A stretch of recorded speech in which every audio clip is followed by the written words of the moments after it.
सबसे पहले हमारे जितना भी मीडिया बंधु मीडिया के साथी पहुँचे हुए उन सभी को दुमका के इस सर्किट हाउस में आप सभी को मैं जोहार करता हूँ, नमस्कार करता हूँ। कल के दिन आदिवासी क्रांति सेना और तमाम छात्र छात्राएं जो कि सरकारी परीक्षा की तैयारी कर रहे हैं, कल सभी हम लोग दुमका के पोखरा चौक में उपस्थित हो गए थे। पोखरा चौक में उपस्थित होकर के हम लोगों ने इस झारखंड के सूबे के मुख्यमंत्री Hemant Soren, JSSC chairman, JSSC और झारखंड सरकार का पुतला दहन करने का काम किया।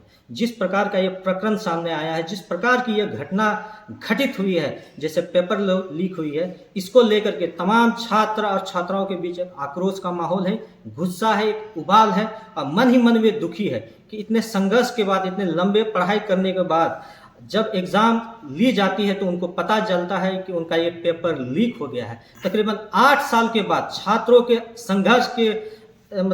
के 8 साल के संघर्ष के बाद ये परीक्षा सीजीएल ली गई थी, लेकिन झारखंड सरकार और यहाँ क्या बोलते हैं इसको, जेएसएससी इसको ठीक से करा नहीं पाई, जो बेहद ही दुखद और दुर्भाग्यपूर्ण है। कल हम लोग वहाँ पे आक्रोश प्रदर्शन करने के उपरांत हम लोग उपायुक्त के माध्यम से इस सूबे के मुख्यमंत्री हेमंत सोरेन और यहाँ के राज्यपाल को भी हम लोगों ने ज्ञापन सौंपने का काम किया।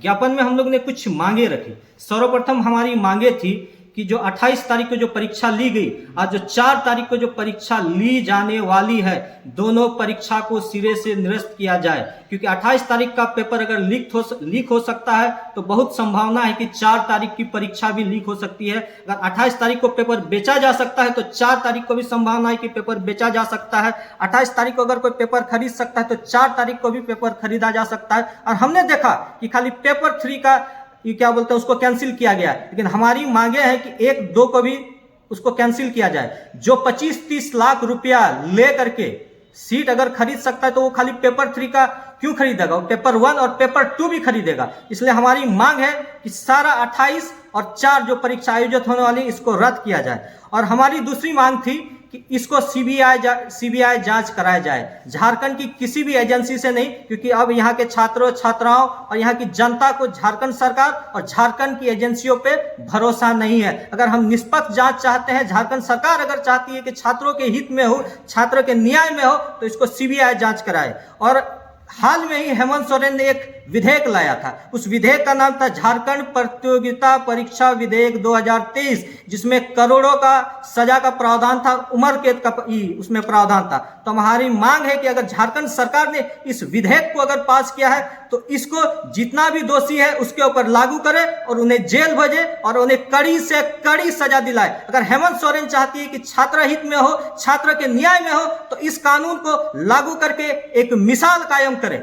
और हमारी जो चौथी मांग थी कि ये जो एजेंसी है, जो जेएसएससी के अंतर्गत जो ये एजेंसी संचालित हो रही है, इसको ब्लैक लिस्टेड किया जाए, क्योंकि अगर ये एजेंसी बनी रहती है तो संभावना है कि ये आने वाले समय में भी जितने भी सरकारी परीक्षा यहाँ आयोजित होगी उसमें भी धांधली, भ्रष्टाचार और लूट की संभावना बनी रहेगी। और खाली झारखंड तक नहीं, ये एजेंसी अगर दूसरे राज्यों में भी अगर संचालित होगी तो उसे वहां भी ब्लैक लिस्टेड करने का काम वहां की राज्य सरकार करे।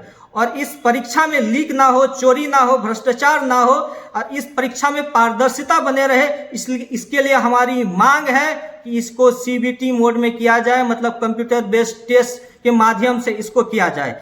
कल ये तमाम बातें रखे। इसके बाद हम लोगों ने छात्र और छात्राओं से भी अपील किया कि जितने भी छात्र और छात्रा है, ये लड़ाई हम सबों की है।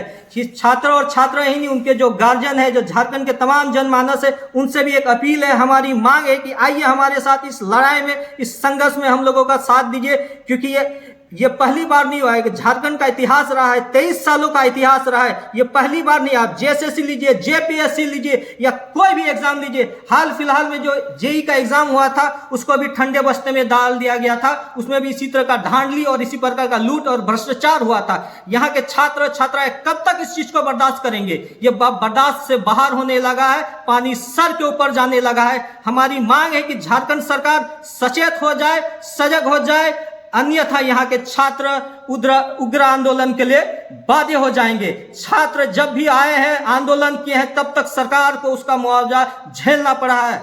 इसलिए हमारी मांग है कि सरकार इसमें कोई कड़ा कदम उठाए और इसमें भ्रष्टाचार को रोके।